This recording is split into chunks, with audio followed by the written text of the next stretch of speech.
सोते समय अगर बहुत खर्राटे आते हों तो इसका एक बहुत अच्छा इलाज है कि नहाने के बाद सरसों के तेल से स्नॉटिंग करें।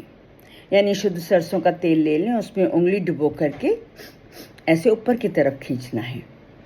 इससे बहुत जल्दी राहत मिल सकती है। या रात को सोते समय शुद्ध सरसों के तेल की 5-7 बूंदें दोनों नासिकाओं में डालें। और एक और इलाज है कि शुद्ध गाय का घी ले लें, उसकी 5-7 बूंदें भी नासिकाओं में डाली जा सकती हैं। अगर एक साथ दोनों नासिकाओं में तेल या घी डालने से परेशानी लगती हो तो एक दिन एक तरफ डाल लें, एक दिन एक तरफ डाल लें। ये करके देखेंगे, इससे आपको बहुत जल्दी आराम आ सकता है।